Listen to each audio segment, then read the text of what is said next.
सुनवाई आज supreme court पे जब चल रही थी, उसके बाद ये फैसला सामने आया कि 1563 छात्र जिन्हें ग्रेस मार्क दिए गए थे उनकी परीक्षा को फिर से कराया जाएगा।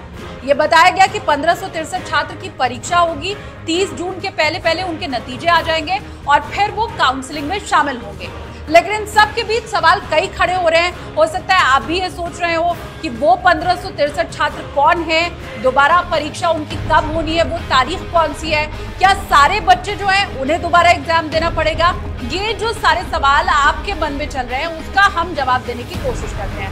5 बड़े सवाल जिसका जवाब लोकल 18 की टीम आपको देने वाली है। और उसमें जो सबसे पहला सवाल फिलहाल बच्चों के मन के, उनके अभिभावकों के मन में चल रहा है, वो ये है, सभी को क्या दोबारा नीट की परीक्षा देनी होगी? जवाब इसका है नहीं। 1563 छात्र थे जो कि कोर्ट गए थे और वहां जाकर उन्होंने अर्जी लगाई थी कि एग्जाम में उन्हें कम समय मिला है, तो इन्हीं छात्रों का अब दोबारा एग्जाम किया जाएगा। मतलब जितने परीक्षार्थी थे, जितने अंक उन्हें मिले हैं, उनके जस के तस रहने वाले हैं। मात्र 1563 छात्र, उन्हीं का री एग्जाम होगा जिन्होंने ये क्लेम किया था कोर्ट में अंदर जाकर बाकायदा कि उन्हें एग्जाम में कम समय मिला है और ग्रेस मार्क उन्हें दिया जाना चाहिए। सिर्फ वही बच्चे हैं जिन्हें दोबारा एग्जाम देना होगा। बाकी के परिणाम का कोई प्रभाव नहीं पड़ने वाला है। उन्हें न एग्जाम दिया जाएगा, न उनके नंबर बदले जाएंगे। अब दूसरा बड़ा सवाल, दोबारा कब होगी नीट यूजी की परीक्षा? तो दोबारा 1563 छात्र जिनकी परीक्षा होनी है उसकी तारीख है 23 जून 2024।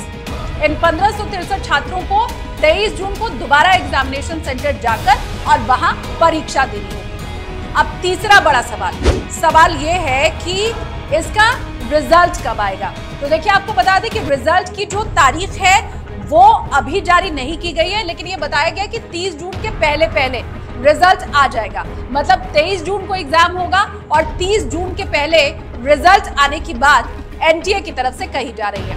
अब चौथा बड़ा सवाल, कब होगी नीट यूजी की काउंसलिंग? देखिए, 23 जून को परीक्षा है, 30 जून के पहले रिजल्ट आ जाएगा और उसके बाद घोषणा की जाएगी कि काउंसलिंग की डेट क्या है। जब एनटीए की तरफ से काउंसलिंग की तारीख बताई जाएगी तब उसके बाद काउंसलिंग स्टार्ट होगी। मतलब अभी आप इतना मोटा मोटी समझ लीजिए कि 30 जून तक तो काउंसलिंग शुरू नहीं होनी है। जब री एग्जामिनेशन वाले बच्चों का रिजल्ट आ जाएगा उसके बाद काउंसलिंग की तारीख का ऐलान किया जाएगा और उसमें आपको शामिल होना है। आखिरी बड़ा सवाल कि क्या ग्रेस मार्क पाने वाले परीक्षार्थियों के लिए दोबारा परीक्षा देना अनिवार्य होगा? जवाब है नहीं, ये वैकल्पिक है। 1563 छात्र अगर चाहें तो वो दोबारा एग्जाम दे सकते हैं, अगर नहीं चाहें तो दोबारा परीक्षा नहीं देनी होगी। लेकिन जो ग्रेस मार्क उन्हें दिया गया है वो अब खत्म हो जाएगा। अगर एग्जाम में, उदाहरण के तौर पर आपको बता रही हूँ कि 5 अंक आपको ग्रेस मार्क के तौर पर मिले हैं, तो अब अगर आप दोबारा एग्जाम नहीं देते हैं वो 5 ग्रेस मार्क काट लिए जाएंगे। लेकिन एग्जाम देना है या नहीं देना है ये उन 1563 छात्रों की मर्जी पर डिपेंड करेगा। मतलब ये वैकल्पिक है, वो चाहे तो दोबारा एग्जाम दे, चाहे तो एग्जाम ना दे। लेकिन इतना जरूर है कि जो ग्रेस मार्क हैं अब वो काउंट नहीं होंगे। तो इस तरह से ये 5 बड़े सवाल जो आपके मन में उठ रहे होंगे आज के फैसले के बाद, उसका जवाब हमने आपको दिया।